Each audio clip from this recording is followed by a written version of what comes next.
धर्मसेन राजा को, अयोध्या के राजा धर्मसेन को ये दर्शन हुए भगवान शंकर के, और स्तुति की है। और जब उनके 5 मुख 10 भुजाएं और प्रत्येक मुख पर 3-3 नेत्र थे। कथा सुनो ध्यान से, कैसे दर्शन हुए? धर्मसेन राजा को, अयोध्या के राजा धर्मसेन को भगवान शंकर के साक्षात दर्शन हुए। उनके 5 मुख थे, 10 भुजाएं, महाराज 10 भुजाएं, और प्रत्येक मुख पर 3-3 नेत्र थे। 3-3 15 हाथ में त्रिशूल शोभा पा रहा था। संसार को अपने गर्भ में धारण करने वाले भगवान शिव वृषभ पर आरूढ़ थे, और उनके मस्तक पर अर्धचंद्र का मुकुट अपनी चांदनी बिछा रहा था। बताइए क्या बात है? बोले बाबा तेरी लीला तू ही जान, आप समझ लो। 10 भुजाएं, 5 मुख, 3-3 नेत्र, और अर्धचंद्र मुकुट के समान चांदनी छटका रहा था। उन देवाद देवेश्वर परम परमेश्वर का दर्शन करके राजा ने इस प्रकार स्तुति की थी जैसे आपने अभी की। देव महादेव आपकी जय हो, हमेशा देवता की जय जयकार हो। अपने आप को छोटा, अपने आप को बड़ा मत मानो, दिशाधारी मत मानो। देवता के आगे, भगवान के आगे, महापुरुषों के आगे, माता पिता के आमने सामने, और अपने पूर्वजों के सामने आपका हमारा कद छोटा। ओ मेरे बाबा, पातकों का नाश करने वाले शिव, हे भगवान शंकर, सब पातकों का नाश करने वाले शिव, मैं संसार समुद्र में डूबा हुआ। क्या गई? मैं संसार समुद्र में डूबा हुआ हूँ। ये नहीं कि 3 चक्कर लग गए, 3 मंगल हो गए, उड़ाना और देते हैं। 5 मंगल हो गए, उड़ाना देते हैं। हमें तो कई दिन हो गए। अरे तुमने कई पाप किए वो बता। तुम यहाँ आने की संख्या तो बताते हो,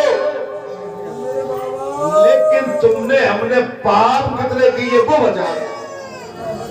हमने अगर बड़े पाप किए, ज्यादा पाप किए, तो बात बहुत जल्दी नहीं बनेगी, देर लगेगी, देर लगेगी। आप घर में पीसरो कत्तो के नहीं, में कूड़ो कचड़ो कंकड़ पत्थर मिट्टी सब पड़ी रहती है कि नहीं? तो कचड़े को साफ करने में देर लगेगी कि नहीं लगेगी?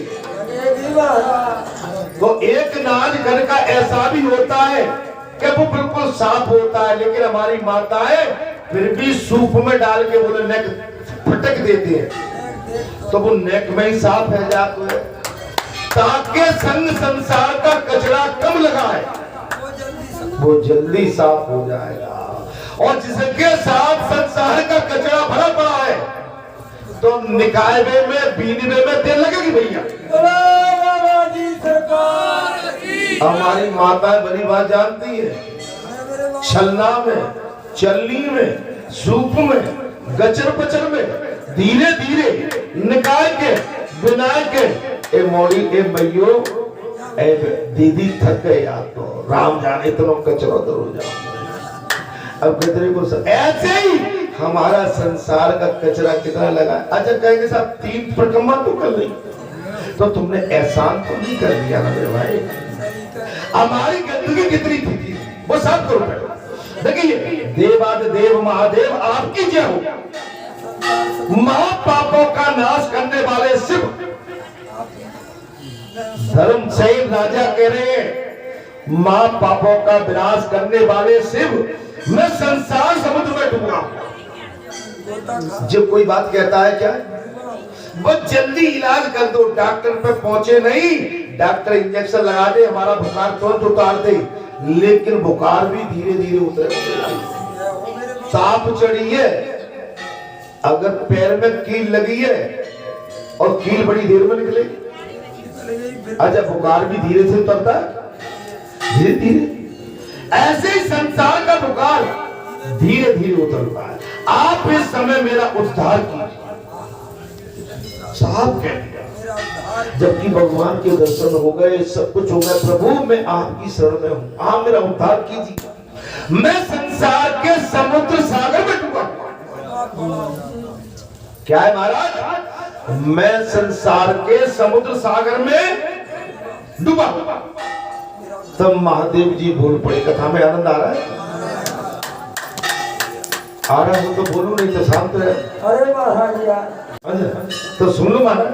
तब बाबा शंकर बोले महाभाग, हे भक्त, तुम मेरे भक्त हो। हे महाभाग, तुम मेरे भक्त हो, अतः तुम्हारे मन में जो इच्छा हो उसके अनुसार मुझसे वरदान मांग लो।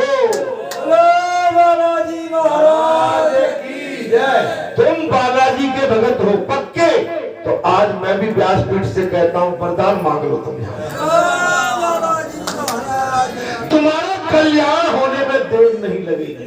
अगर सच्चे परम भक्त है तब संसार के भवसागर को पार करना चाहते हैं, मांगो। तो बताइए भाई, अब हम भाग दौड़ में ही लगे रहेंगे।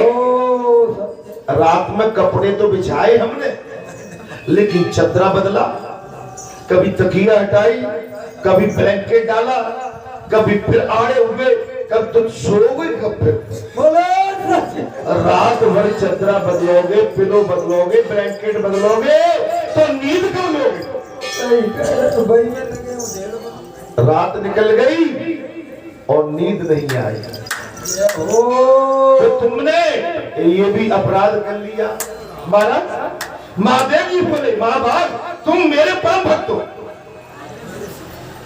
वरदान मांगा, अतः तुम्हारे मन में जो इच्छा सो मांगो।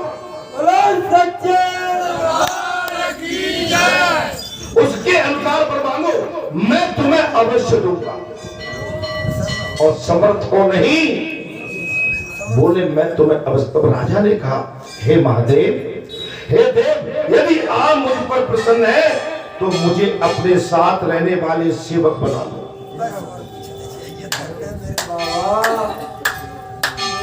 आज सेवक की भी कथा हमने ऐसे कही थी, अगर तुम मुझ पर प्रसन्न हो तो मुझे अपने रहने वाले सेवक के साथ रखना। और रुपया पैसा से कैसे बात चल जाएगी? अच्छा, मोड़ा नाती मांगू लोगे तो आज तो ठीक है, गोद में खिला लोगे, कल जे कह देंगे ले लो ले ले। बाबा मैं कहता हूँ मांगना चाहिए, लेकिन इस संसार से इतनी प्रीति मत करो कि ये संसार के बगैर तुम रह न पाओ। आदत डालो अकेले रहने की। हमने आपसे कही कि हम तो भाई करवट लेके दीवाल की तरफ, तो कि हमारे साथ तो बात चलती रहती है। अभी शनिवार को ही हमने साथ दीवाल की कही। अब जैसे जाके भाई आराम से लेट जाते हैं, तो हमारी आदत है, पता नहीं कैसी बुरी आदत है, बस दीवाल पर ही बस ऐसे गड़क लगाते रहते। तो भैया ताना मिलता कि जब दीवाल में कहा दरो है, तो हमने कही जे दीवाल में सब कुछ बोले कैसे? तो हमने ऐसे कि दीवाल से हम कह भी देते हैं और सुन भी लेते हैं। आवाज संसार से कहेंगे तो पता नहीं सुन पाएगा कि नहीं, मार और मिल जाएगा। तो अपनी जो बुरी बड़ी बात है तो हम जा से बतला देते हैं। और दीवार से अब हमने तुमसे कहा तो तुम्हें हमारी बात अच्छी लगी न लगी। एक उदाहरण दे रहा हूं, तो तासे दीवारों से बात कर लो भाई। दीवारों के कान होता है, दीवारों से बात करने में बड़ा आनंद आता है। मैं चश्मा में वो क्या शीशा होता है ना, हमारी बात करता दीवार की। अरे मेरी एक आदत और, जैसे शाम की पूजा करके भोजन के बाद आधा घंटा पौना घंटा ऊपर छत पे घूमता रहता हूँ, तो हम मेरा वही सत्संग की जो वातावरण वही चलता रहता है। भगवान शंकर ऐसे, पर नहीं ऐसे नहीं ऐसे, मैंने एक अपने में ही मस्त रहो, अपने काम में मस्त रहिए। यहाँ पर वही कहा है, राजा ने कहा देव यदि आप मुझ पर प्रसन्न है तो मुझे अपने साथ रहने वाला सेवक बना लीजिए। अच्छा अब तो पक्की बात है, अब सोते तो नहीं आती, सही बताओ, अब नहीं आती, आदत में आ गया, बहुत बढ़िया, भूलो। अच्छा एक बात बताओ, बेटा नाती नतोले अब तुम किस चक्कर में पड़ने चाहती है? जड़ भरत थे ना, उनको मृग से प्यार हो गया तो मृग बनना पड़े, कहीं किसी पंछी से हो गया तो पंछी बनना पड़ेगा। तो पंछी और जड़ मत बनो भैया, मनुष्य बनो और भगवान को याद करो तो भगवान में मिल जाओगे, कल्याण हो जाएगा। और जो लोग एक दिन में इन 5 शिवलिंगों का पूजन करे वे सभी आपके अनुचर, ये मेरे लिए वरदान, औरों के लिए कल्याण का वरदान। जो भी पूजा करे, बोले जो भी आपकी पूजा करे महाराज वो अनुचर यही मेरे लिए बने, उनका भी कल्याण होता है। जो महापुरुष होते हैं, सत्पुरुष होते हैं, वो दूसरों के कल्याण की बात करते हैं, अपने घर की बात नहीं करते। अरे आपके घर में तो राम लला का अवतार हो गया तो आपका घर तो वैसे ही धन्य हो गया, आपकी तैयारी तो वैसे ही पवित्र हो गई। अगर आपको कुछ शक्ति युक्ति या सिद्धि मिली है तो इस सिद्धि के माध्यम से आप जन कल्याण करो, जन कल्याण, राज कल्याण। तब धर्मसेन की ये बात सुनकर महादेव जी ने एवं वस्तु कहा तथा उन्हें साथ लेकर वे कैलाश पर्वत पर चले गए और राजा धर्मसेन को अपने साथ लेकर कैलाश पर चले गए। राजन मार्कंडे जी ने कहा भगवान शिव ने राजा धर्मसेन को अपने आप में लीन कर लिया, अपने आप में समायोजित कर लिया। तब मार्कंडे जी कहते हैं नर्मदा के तट पर मृकंड मुनि का पवित्र आश्रम भी है। क्या है महाराज? एक आश्रम है, उसमें परम धर्मात्मा मेरे पिता मृकंडे जी ने दीर्घ काल तक तपस्या की है। मार्कंडे जी कह रहे हैं मेरे पिता मृकंड जी, मार्कंडे जी के पिता कौन है? मृकंड जी। उन्होंने दीर्घ काल, बड़े लंबे समय तक नर्मदा तट पर तपस्या की है। उनके आश्रम में उत्तम व्रत का पालन करने वाले बहुत से अन्य महर्षि भी निवास करते हैं। इसी समय हेती और प्रहेती नाम वाले लोग अंदर इंद्र की सभा में गए। वहां उन्होंने एक श्रेष्ठ अप्सरा को देखा, देखते ही वे दोनों काम बाढ़ से पीड़ित हो गए।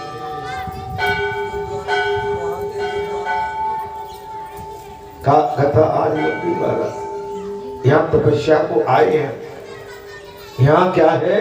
साधना, केवल साधना, भगवान के चरणों में अनुराग, संतों के चरणों के दर्शन, माता बहन बेटियों के चरणों के दर्शन। इसके अलावा दृष्टि कहीं अन्य जगह न, किसी तरह की तो दृष्टि न जाए, मन में किसी भी तरह का कुभाव न आए।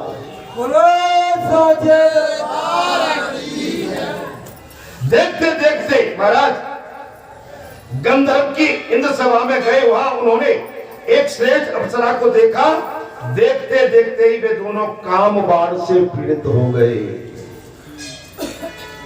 तब हेती ने मुर्गे की और प्रेती ने मोर की बोली बोलकर मधुर सुर से उसे ले जाने की चेष्टा।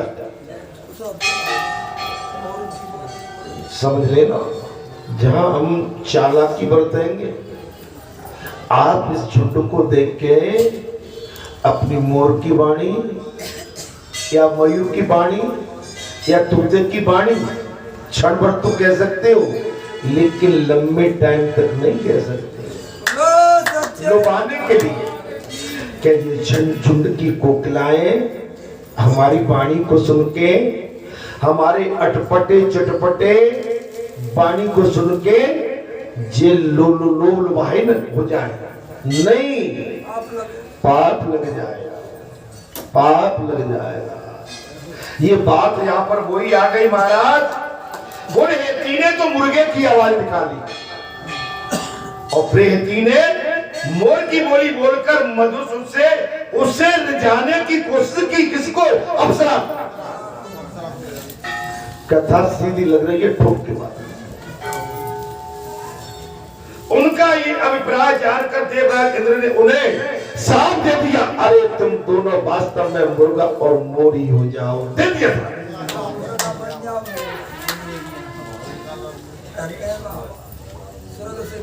आप हम जहाँ आए सभासद बैठे हैं, एक बात सोच लेना, केवल मैं ही आपको नहीं दिख रहा हूँ, ये सब आपको हमको दिख रहे हैं। आप ऐसा मत मान लेना कि मेरी दृष्टि जहाँ है मैं इधर भी देख रहा हूँ, मैं इधर भी देख रहा हूँ। ऐसा मत मान लेना कि आपकी दृष्टि को जे नहीं देख रहे, जे भी देख रहे। ऐसा मत मान लेना कि सामने वाले आपकी दृष्टि को नहीं पहचान पाते। इसलिए बच के सचेत सावधान। अरे तुम दोनों वास्तव में मुर्गा और मोर हो जाओ, श्राप दे दिया देवराज इंद्र ने। देवताओं के 100 वर्ष पूरे होने पर फिर यहाँ आ सकते हैं। 100 वर्ष तक के लिए अभिशाप मिल गया। मार्कंडे जी बोले, धर्मराज युधिष्ठिर, इंद्र के हिसाब से दोनों दुराचारी गंधर्व पंछी की योनि में आ गए। आप हम बच नहीं सकते, इसलिए समझ के माता बहन बेटियों से बात करो। वैसे बात करने का हमें इनसे अधिकार भी नहीं है, कतई ही नहीं है।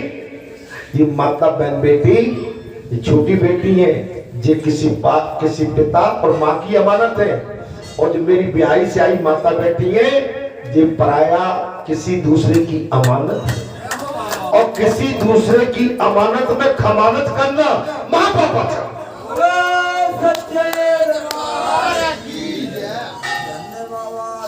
महापाचार और पापाचार। इंद्र के हिसाब से दोनों दुराचारी गंधर्व पंछी की योनि में आ गए। उस समय भी महाराज वे बड़े सुंदर थे, पंछी जरूर थे लेकिन सुंदर थे। उन्हें देखना सबको प्रिय लगता। वे अपने पूर्व जन्म के वृतांत को स्मरण करके सब तीर्थों में भ्रमण करने लगे। एक दिन उन्होंने देव ऋषि नारद को देखा और इस प्रकार पूछ लिया, शुभाचार ब्रह्मपुत्र, हम दोनों किस कर्म से इस योनि को मरब, किस कर्म से इस योनि से मुक्त पा सके? ऐसा कोई हमें उपाय बताओ। हमें कोई कर्म बताओ, इससे हम छूट जाए। उपाय। अच्छा, जिसको दाग लग गया उसका दाग आसानी से नहीं धुलता। आप मान लेना, दाग माने अगर लग गया, ईश्वर न करे कि वो किसी के झाम नौबत आ, लेकिन लग गया तो वो साफ बड़ी जल्दी नहीं होता है महाराज। तब नारद जी ने साफ कहा, नर्मदा जी के दक्षिण तट पर मृकंड मुनि का सो आश्रम है, वो पशु पंछियों की योनियों से मुक्त देने वाला उत्तम तीर्थ है। तुम दोनों वहां नर्मदा जी के जल में गोता लगाओ, इससे तुम्हारा सब कार्य सिद्ध हो जाए।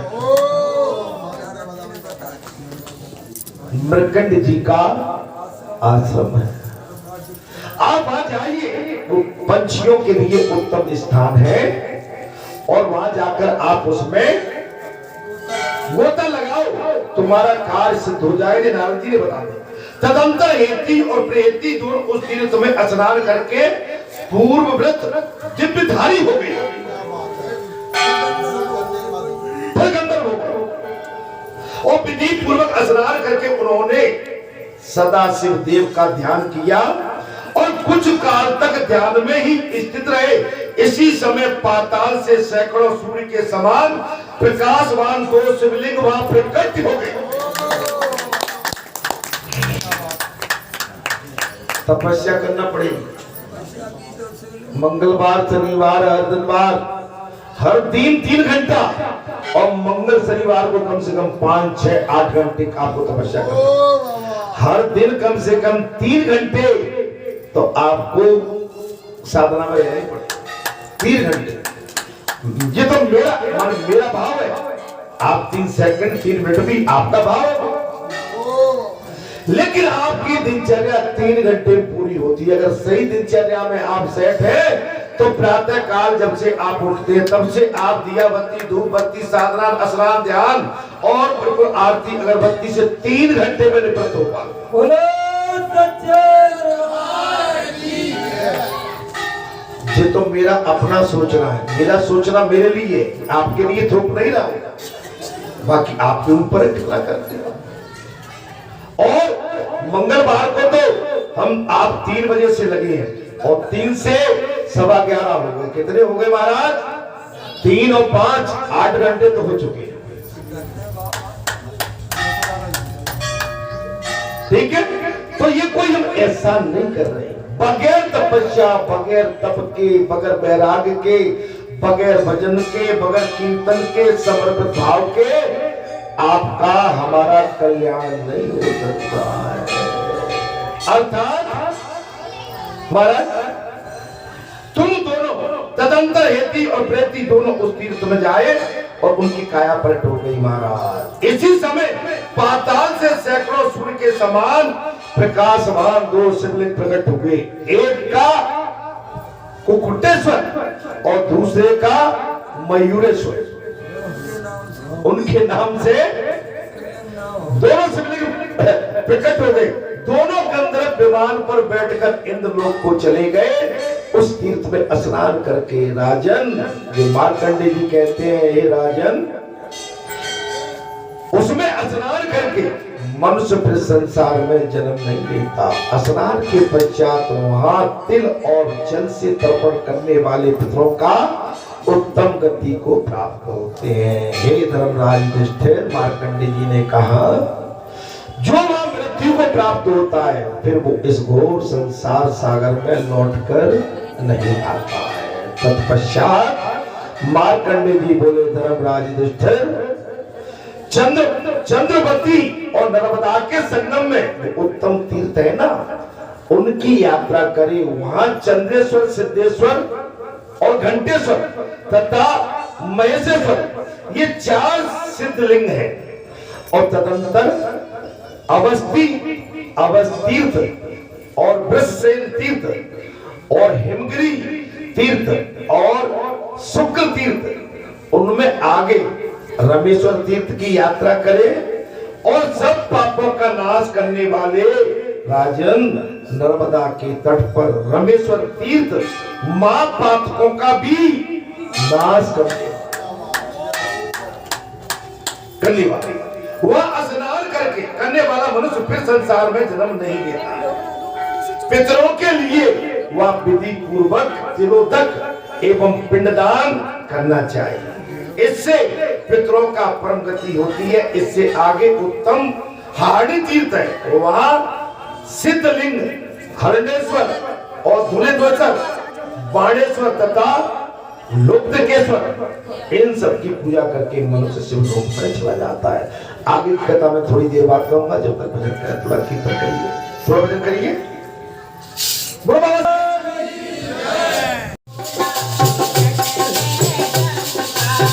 जय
महादेव।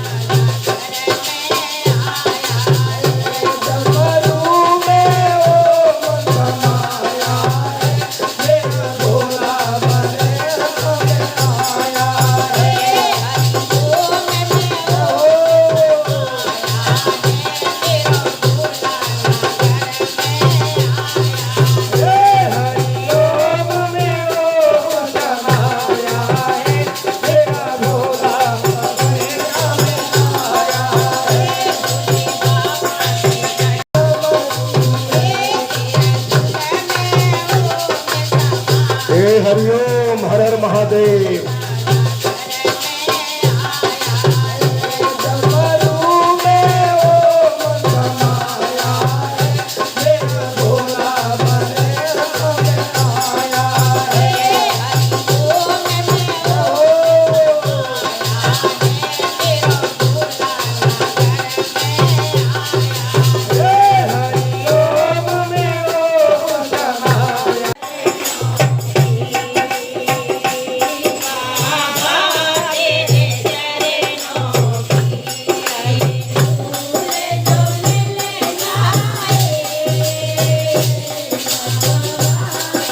जय हो।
महेश्वर गुरु साक्षात परब्रह्म तस्मै श्री गुरुवे नमः। नीच गज कागज अजामिल की खबर लिया आपने और भक्ति द्वारा भीलनी भी मुक्त कर दिया आपने। भक्त कितने आप पर जीवन निछावर कर जय हो। नाम लेकर आपका पापी हजारों उतर गए। जय हो। कि तारो न तारो हे प्रभु ये सब तुम्हारे हाथ है, घर न तारोगे प्रभु बदनामी तुम्हारी नाथ है। और सारे तीर्थ धाम आपके चरणों में, सारे तीर्थ धाम आपके चरणों में। हे गुरुदेव प्रणाम आपके चरणों में। हो सारे तीर्थ धाम आपके चरणों में। हे गुरुदेव प्रणाम आपके चरणों में। सारे तीर्थ धाम आपके चरणों में। चरणों